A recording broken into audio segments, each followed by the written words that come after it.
이스라엘은 이 마지막 때 하나님의 시간표이며 영적인 나침판과도 같습니다. 또한 이스라엘은 하나님의 나라의 예표입니다.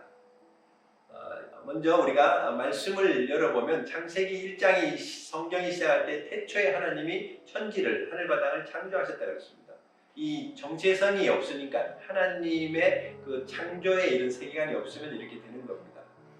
아브라함이 최초의 이스라엘, 최초의 유대인이라고 그러죠. 그래서 15장에 아브라함 언약이 나오는데 이 땅을 지금 보는 모든 이 동서남북의 땅을 너와 네 자손에게 주겠다 하나님의 언약이 나옵니다. 자녀가 없을 때도 하나님은 믿음으로 아브라함을 부르셨고 아브라함은 믿고 의로 여김을 받게 된 것이죠.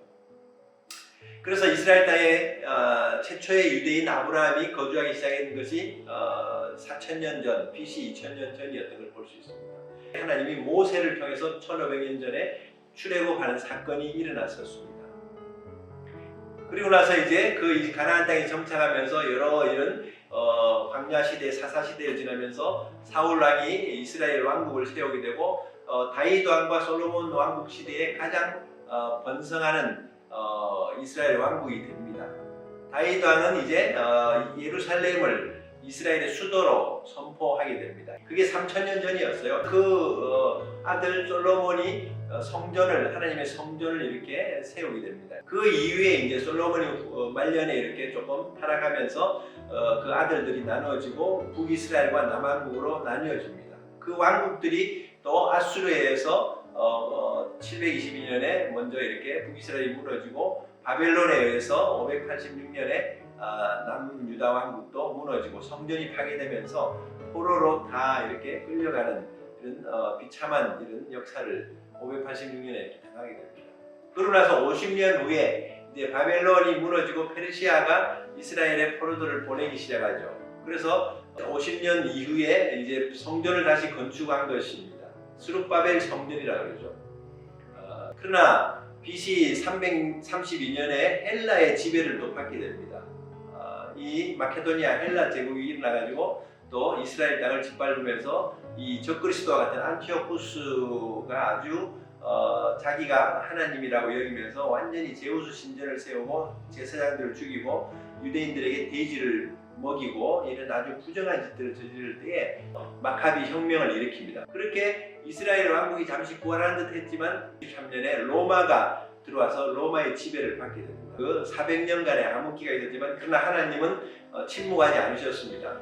헬라 민족을 통해서도 70인역이라는 헬라어로 아람어로 성경을 번역하는 일들을 헬라 제국시대에 했었던 것이고 로마가 길을 놓으면서 모든 길이 로마를 통하듯이 그 길이 나중에 성령이 임하셔서 사도행전 시대에 선교의 길이 되는 걸 본다면 하나님은 어떤 환난 가운데서도 하나님의 그 역사를 이루고 계신 것을 우리가 또 교훈을 얻을 수가 있습니다.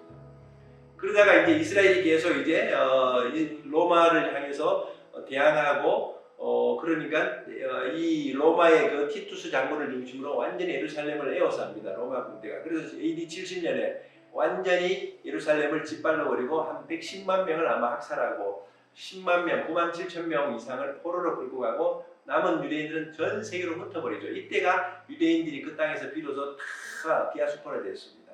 이제 로마는 완전히 다 흩어버리고 그 땅의 이름을 팔레스타인이라고 이렇게 부른 것이 오늘날 이렇게 그 땅이 팔레스타인인 줄 이렇게 착각하게 된 것이죠. AD 4세기경에도 비잔틴 제국이 들어와서 이렇게 지배하는 이런 일들이 일어나고 또 안타깝게도 페르시아 아랍이 6세기 7세기에 들어와서 지금 성전산 자리에 바이돔 성전, 황금 사원이라고 하는 그 이슬람 성전을 세운 것이 이 7세기에 아랍이 쳐들어와서 이런 일들을 하게 됩니다. 그러니까 이제 11세기, 12세기에 이 유럽의 이런 기독교 국가들이 이제 십자군을 이루어가지고 로마 황제의 그 어떤 이 연설을 듣고 이제 십자군 전쟁을 거의 100년, 200년 전쟁을 일으키죠. 13세기에 맘루크라는 이 이슬람 이 세력들이 들어왔고 또 이제 다스리기 시작합니다. 그 시점에 또 안타까운 소식이 들어오는데 15세기 말에 1492년에 스페인에서 유대인들을 다 내어줬습니다. 그럴 때 그 쫓겨난 유대인들이 일부가 이스라엘 땅으로 들어오죠. 그래서 스페인에서 유대인들이 추방될 때 이스라엘 땅에 일부가 돌아와서 정착하면서 지내는데 다시 터키 오스만 제국이 그 중동의 세력을 얻으면서 400년간 1517년부터 1917년까지 1차 세계대전에서 영국의 터키가 무너질 때까지 400년간 이스라엘 땅을 지배하면서 완전히 이슬람의 어떤 그 문화로 이렇게 다 점령을 해버리죠. 이런 일들이 일어나는 가운데서도 1700년부터 1800년 동안 약 100년 동안에 유럽, 모로코, 예멘 등에 흩어져 있던 로마 시대에 흩어져 있던 디아스포라 유대인들이 자기 땅으로 돌아오는 이 알리아의 역사가 일어나는 걸 볼 수가 있습니다. 1883년과 1902년 그 사이에 한 20년 사이에 또 유대인들이 이스라엘 땅으로 돌아서 농업 공동체 키부츠죠. 키부츠를 이루는 이런 역사를 하게 되죠. 1933년에 또 2차 세계대전이 일어나기 직전에 이 독일의 나치 권력이 이렇게 히틀러를 중심으로 이렇게 정권을 잡으면서 반유대주의 정책을 하게 되죠. 그래서 이 유대인들의 이런 어떤 이 상황이 너무너무 이렇게 코너로 몰리면서 영국조차도 이제 등을 돌리고 유대인들의 이민을 엄격히 제한하는 그런 백서를 바라는 것이 1939년 상황이었습니다. 그때부터 1945년 2차 세계대전이 끝날 때까지 나치가 600만 명의 유대인들을 유럽에서 살해를 하죠. 유럽의 유대인들이 900만이 살고 있었는데 3분의 2인 600만이 학살되는 이걸 홀로코스트라고 이렇게 우리가 부릅니다. 유엔이 1947년에 이스라엘 독립을 이렇게 가결합니다. 이때 영국은 마음을 닫아가지고 하나님이 촛대를 옮기셨는데 미국이 이제 등장하면서 선도 국가가 되고 이스라엘을 돕게 됩니다. 1948년에 이스라엘 독립선언을 벤구리온 수상을 중심으로 해서 그 텔아비브 박물관에서 독립선언을 하게 되죠. 17세기, 18세기, 19세기 들어왔던 유대인들의 수가 한 53만 정도 지금 있었죠. 1차, 2차, 3차, 4차 중동전쟁을 다 이스라엘이 이기면서 땅이 점점점 처음에는 50%였는데 70%, 80% 지금 이제 가자 지구 조금하고 서한 지구 조금 남겨놓고 전부 이스라엘이 물론 다 그 땅들도 이스라엘의 주권인데 팔레스타인에게 오슬로 협정을 93년에 맺으면서 그 땅에는 자치정부를 팔레스타인 자치정부를 세우고 거기서 자치하자고 했기 때문에 이제 준 거지. 이스라엘이 하나님의 언약을 성취하기 위해서 돌아오고 나니까 자기들이 점점점 설 땅이 무너지죠. 그래서 이런 4차 중동 전쟁까지 일어났어도 안 되니까 이 피에로 같은 기구가 일어나면서 테러를 하게 되고 뭐 지난번에 얘기했던 미넨 올림픽 테러나 비행기 항공기 납치 테러 점점점 이 사람들이 이제 아주 테러 집단으로 국제적으로 고립되기 시작하죠. 그런 가운데 지금 이스라엘은 지금 현재 인구가 지금 900만, 150만이 아랍인들이 이스라엘 국적을 가지고 있고 750만 정도가 지금 유대인이었으니까 야 얼마나 많은 유대인들이 거기서 또 태어나기도 했지만 3,400만이 넘는 사람들이 이 주이시 에이전시와 같은 이 놀라운 일은 알리아의 이 통로를 통해서 이렇게 자기 땅으로 돌아왔습니까?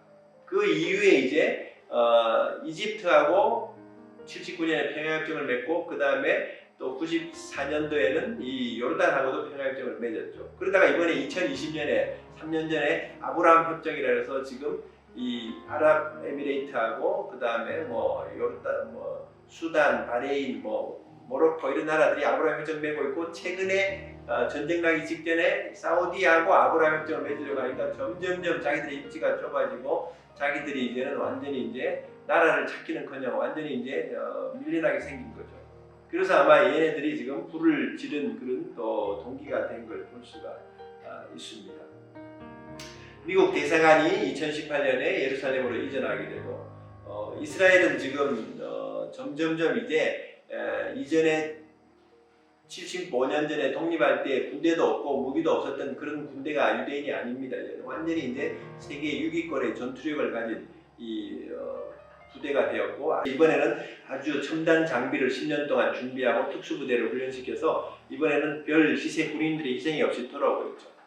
이 전쟁을 통해서 정말 그 미친 운전수와 같은 저 하마스의 이런 모든 악당들이 정말 근절되고 하나님의 통치가 이루어질 수 있도록 우리가 기도해야 됩니다. 이스라엘은 이번 기회에 오히려 더 이렇게 거듭날 수 있도록 마음이 더 가난해지고 하나님의 얼굴을 구할 수 있도록 이런 놀라운 일들이 이제 이스라엘 땅에 느헤미야의 그 성벽 재건 운동처럼 이스라엘에 이런 영육간의 재건 운동이 일어날 수 있도록 기도해 주시고 또 우리 원유맨 패밀리 이 유튜브 채널을 통해서 계속 이스라엘에서 일어나고 있는 그런 어떤 소식들, 그 다음에 또 성경적인 이런 정보들, 또 이런 귀한 또 이 강사들이 또 이런 이슈가 되는 문제들에 대해서 정말 이런 영적인 진단과 또 방향을 제시해주는 그런 영상들을 보시면서 계속 기도해 주시고 함께 해 주시기 바랍니다. 감사합니다.